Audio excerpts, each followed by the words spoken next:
took that taillight and I smashed it into that mailbox. So on today's docket, I've got to put this taillight on that car, and hopefully it works. And while I was looking up videos of how to do this, it dawned on me, today is literally the 6-month anniversary of owning the Tesla Model 3, and I figured now's probably a good time to give you my my thoughts on how owning it for the last 6 months have been. Then we just have to pop this clip out on the other side. Wait a sec, what do I do? And it's actually just held on. That's kind of convenient. That's too small, I bet. Oh, yeah, way too small.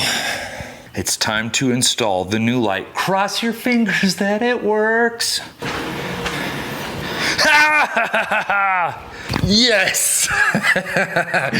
Screw you, Tesla service, and your $846 charge. The tail light cost me $100 on Amazon. It took me about an hour and a half, and I installed it myself, and I know it's just a tail light, but I can't tell you how good it feels to do it myself. To save you a huge long video just to share with you my overall thoughts on the car, I love it. I love this car. I don't know if I'll own another car besides Tesla again. There are just so many great features and little conveniences that make my life easier and make driving more fun and less stressful in this car. And so while I love the FJ, I've contemplated trading that in and going to something different, the Cybertruck, and I don't know how you feel about that, but I absolutely love this car. And yeah, if you wanted to stop the video here, that's fine. If you want to see why, I do have some qualms about it. I'm going to share with you some of the things that I really don't like about it. And if you want to watch those things, stick around. If not, thanks for watching. Why did I get a Model 3 to begin with? Well, I was actually looking at this, and I was looking at a Crosstrek. I wanted something to replace my FJ as a daily driver because that thing was chewing through gas like you can't believe. I'm spending anywhere from $250 to $400 on gas a month for that car. Now, the reason I went with the Model 3 is after driving it, it was an incredible driving experience. We'll talk about that more later. The other reason is they gave me huge perks. One, they gave me $1,000 off. Two, they gave me free supercharging for 6 months. And three, they gave me free Autopilot for 3 months. And so after driving it, the incredible safety rating that it got, and just how much I would be saving in gas, plus the perks, I decided to get the Model 3. And just so you know, on a week that I don't have the kid, my average daily driving is pretty minimal, maybe 10 to 20 miles a day. I mostly use my one wheel. But on the weeks that I do have the kid and I'm taking him to school or sports, rec climbing, football, you name it, those are the weeks that I'm driving 40 or 50 miles per day. Obviously, the biggest concern I think most people have when they're going from a typical gas engine car to an electric car is the charging situation. What do I need to charge my car? Is it actually going to be cheaper, etc. I was worried that I was going to have to buy the wall connector, which is like $450, and then pay somebody to install it, which can be upwards of like $1,500 depending on where you live. Well, because of my low mileage needs, I actually got away with just using the cheapy one, and that thing literally plugs in to a wall outlet. So the same thing you plug your phone charger into, that's how I can charge this entire car. And I get about 40 to 50 miles of charge overnight. And like I said, that meets all of my charging needs. This is the Tesla app, and here you can dive into your charging stats a little bit more if you want. That's how much I've spent, $348 over the lifetime of the car. Filling up a gas car is much more convenient. It only takes a few minutes. It takes substantially longer with an electric car. Thankfully, the Tesla supercharging network, another big reason why I went with Tesla, is just because of how much better the supercharging network is.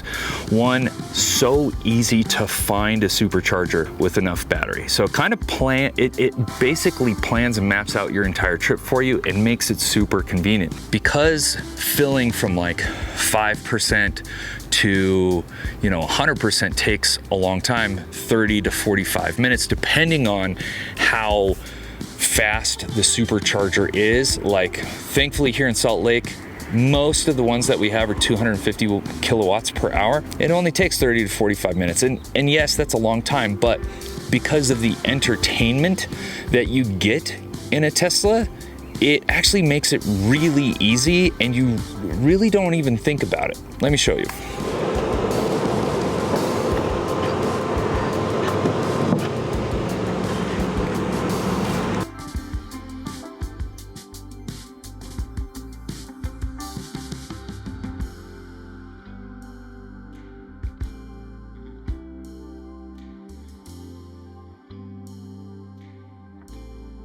Yes, the Tesla supercharging network makes the charges that you have to do while out on the road as easy and as fun and as convenient as possible, but it doesn't mean that it's not without its faults.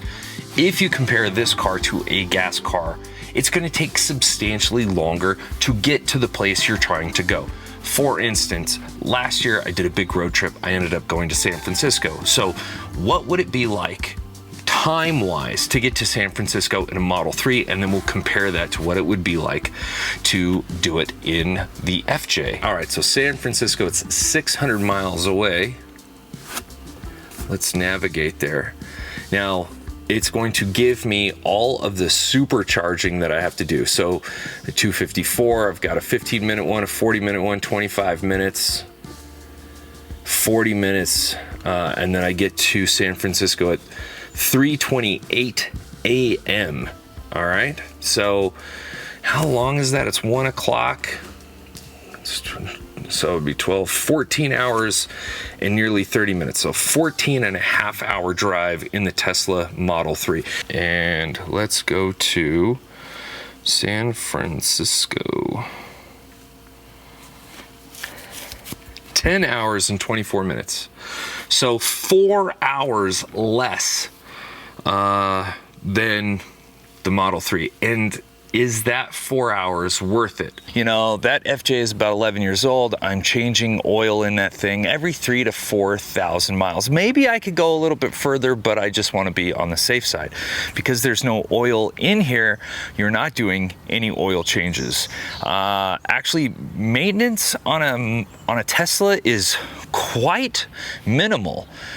You very rarely use the brakes because of regenerative braking, so you're not doing brake pads and discs hardly ever.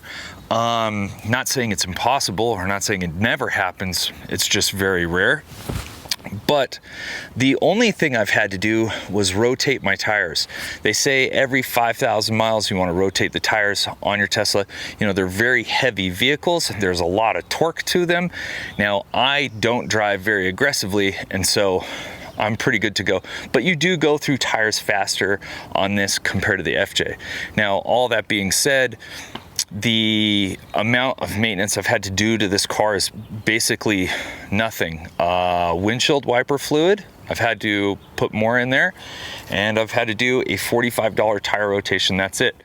Let's talk about the exterior of the car. How has it held up in the last 6 months? Well, I got black, so it gets dirty pretty easy. I wanted the gray, but at the time it wasn't the standard version, and I didn't want to spend the extra $1,000 to get gray.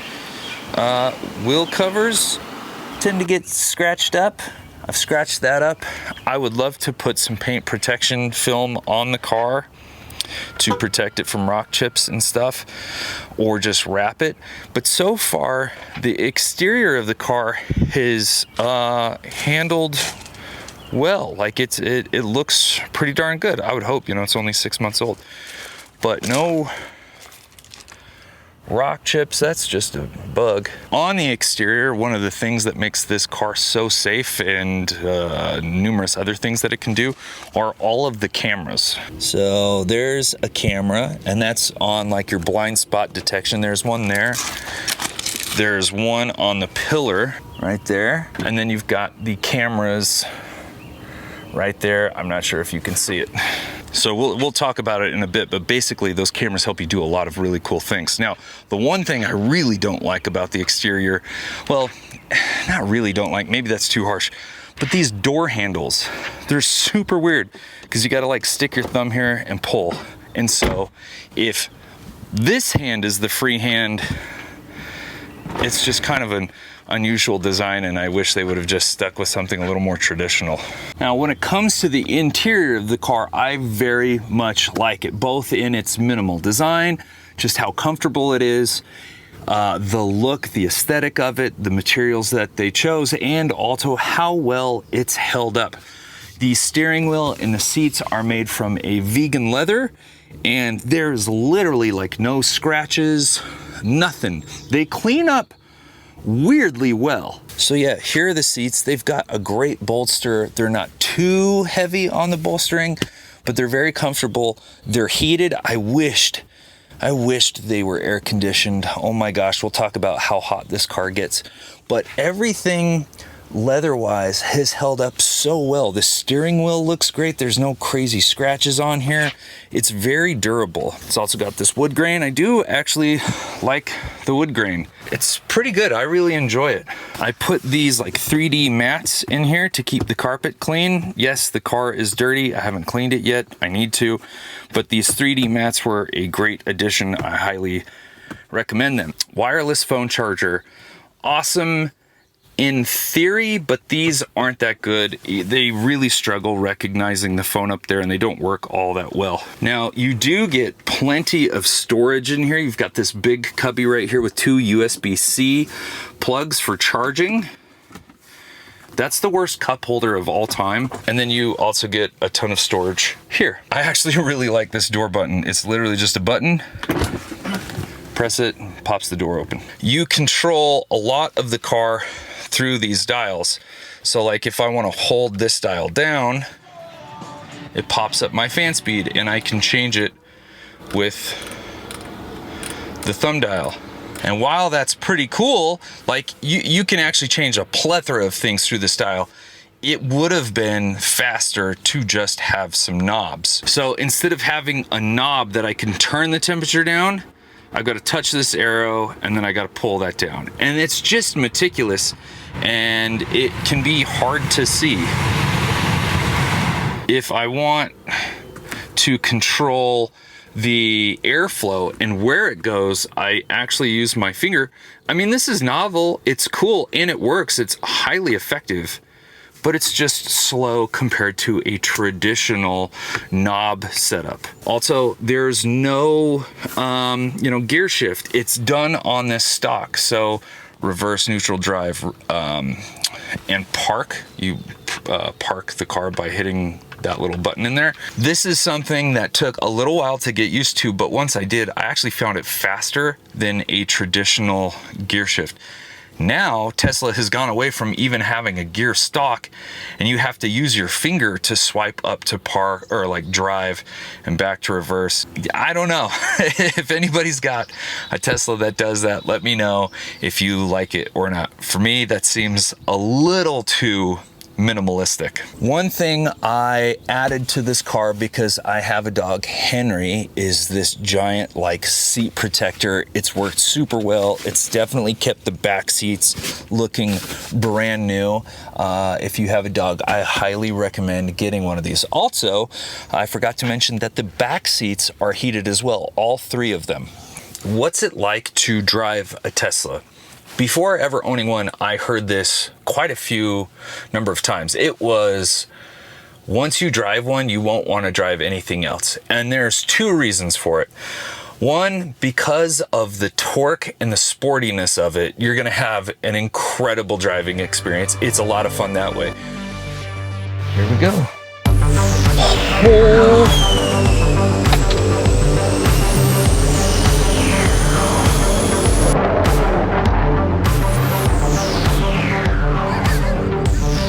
Just keeps.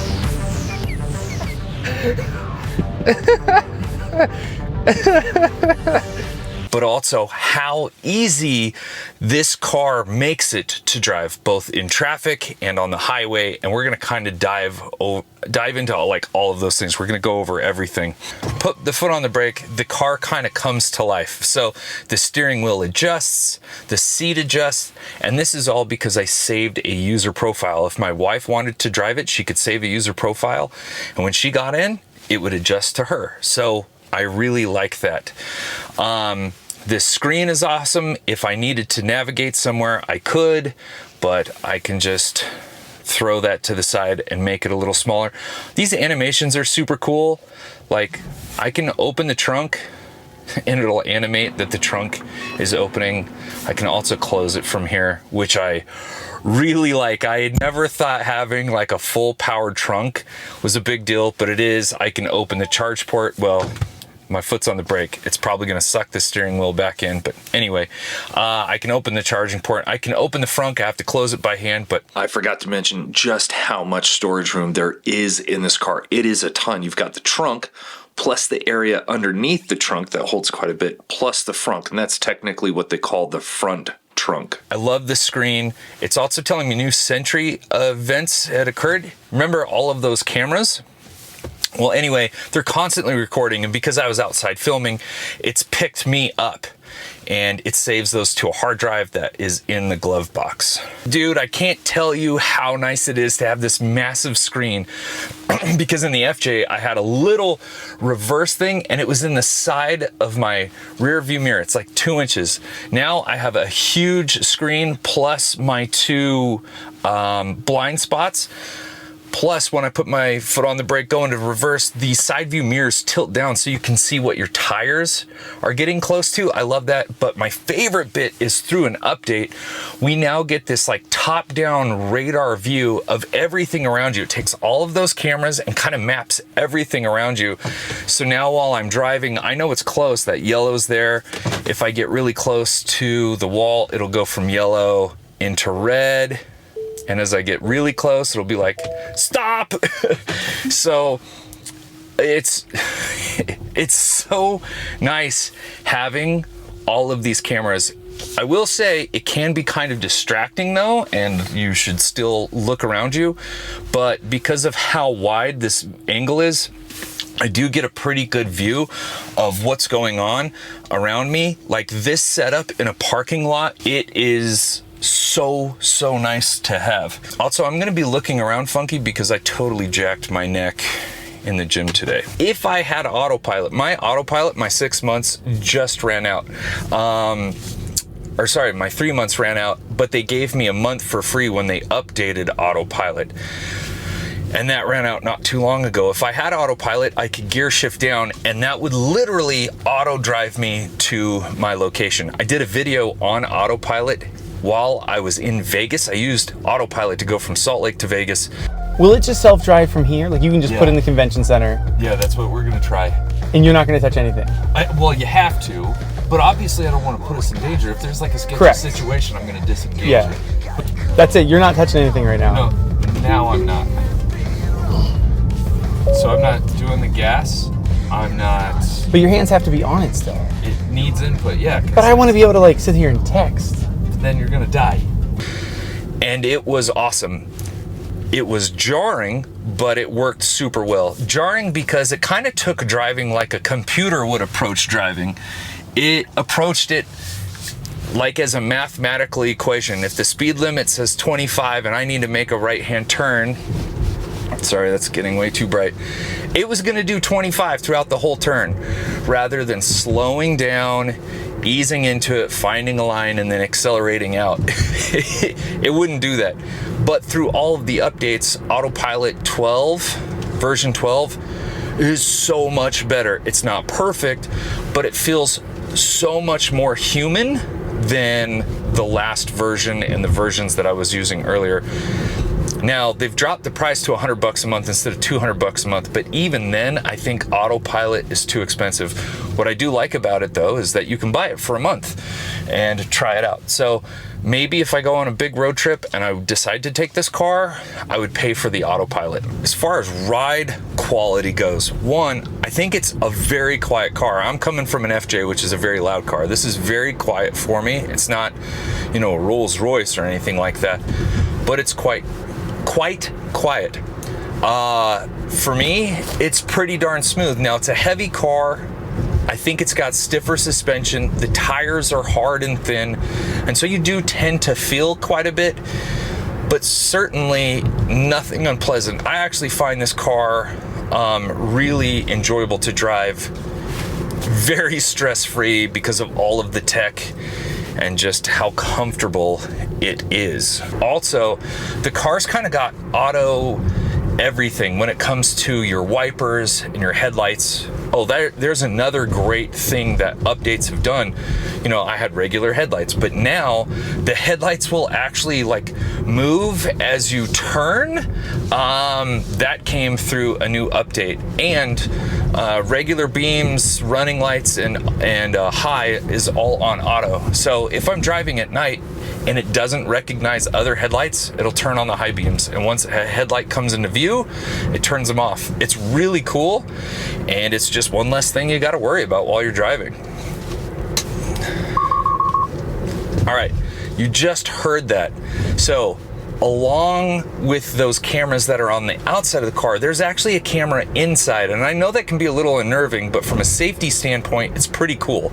It comes into play with Autopilot, but right there you heard this bop, bop, bop, bop, and that was because I just happened to look down as a car in front of me braked. So it gave me that alert because it knew I wasn't watching. And I can't tell you how many times that little feature has actually saved me from like running into somebody. Let's say in that particular moment, I turned on my turn signal. One of the cool things that's come through an update is, while there's always been a video display, so you remember that the cameras in the B pillar in the front of the car, like when you turn that on, it'll show you a video of your blind spot, but through an update, if there's somebody there, it'll blink red and let you know that you can't turn. And then on this screen, if they are right there, that car will show up as bright red, letting you know that you could hit them if you decided to keep moving. If you're using Autopilot or adaptive cruise control, if you start to merge, it will vibrate. It'll be like, hey, you're crossing that line, don't go over there.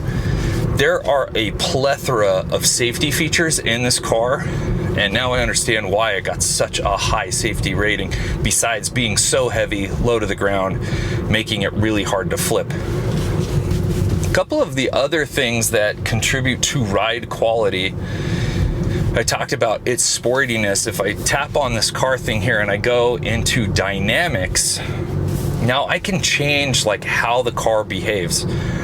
The big thing for me is switching between chill and standard. If I want to go really freaking fast, really quickly, I put it into standard, and my God, if you put it into standard and you go from 0 to 60 and it does it in like 4.5 seconds, that's weirdly fast. It feels like a rocket ship, and it's super fun. And basically, anytime somebody gets in the car and they've never been in a Tesla, this isn't even the fast one. Oh my gosh, I've been thinking about trading this in for the performance that just came out, because I really thought I would use the mileage of the long range more than I actually do. And you know, my only regret with this car is that when I bought it, literally like 3 months later, the 2024 like revision came out and they changed so many things, and now the performance is out. I think it would be a lot of fun to get that car. It would be probably wasted on me because I don't drive like that, but going from like 4.5 seconds to 2.9, like that's a substantial increase in acceleration. But anyway, we'll put it on standard, and you just tap a button. There's no like, remember the days of like four-wheel drive when you had to get out of your car and actually turn on a whole bunch of things to make four-wheel drive work? No longer are those days. In standard, this thing accelerates so fast, it can get you out of sticky situations when you're on the highway, when you're trying to merge, that sort of thing. But here's the speed limit. You can watch this.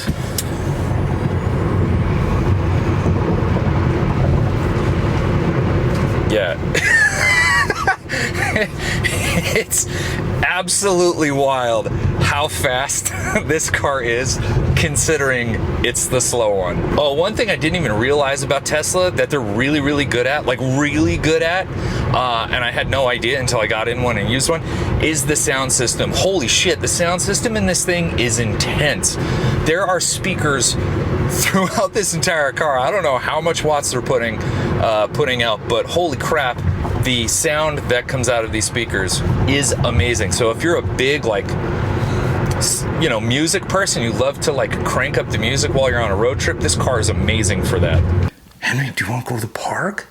Do you want to go to the park? Come on. Yeah, let's go to the park. Good boy. Okay, sit down. Sit down, please.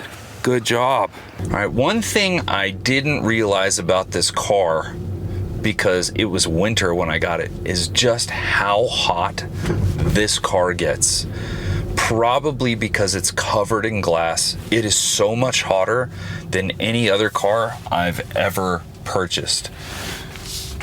And so I've got to figure out how to reduce some of that heat. I think it's by buying something to cover the overhead glass and like a sunshade for the windshield. But because of this heat problem, I think Tesla kind of saw that, and they give you a couple of features to make your life a little bit more comfortable. There is a feature in the car called Keep.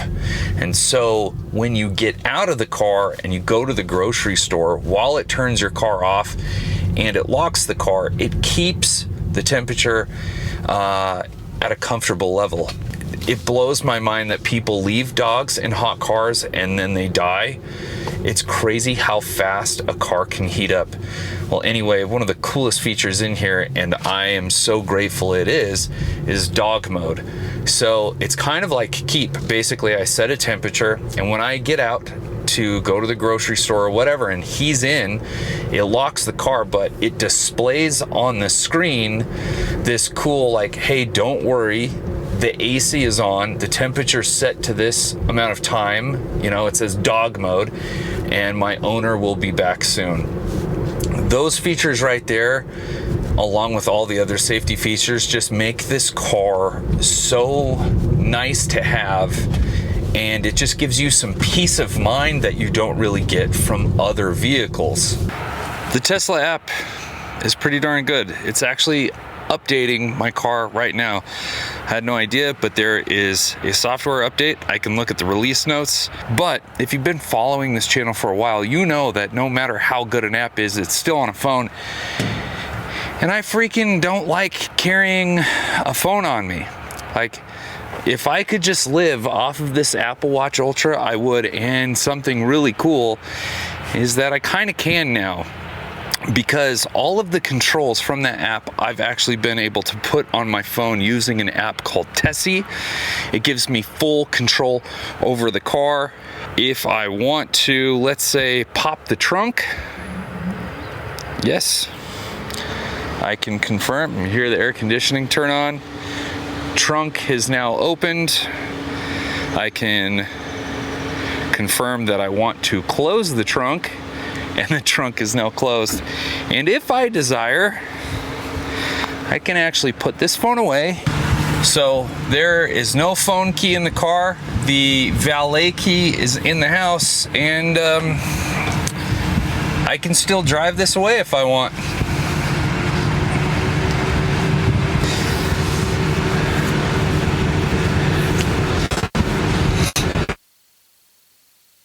Well, there you go. How dope is that? Just using this app, the Tessie app. It's not sponsored. They don't know who I am. But this app has just kind of like changed the game, because now I don't need a phone at all.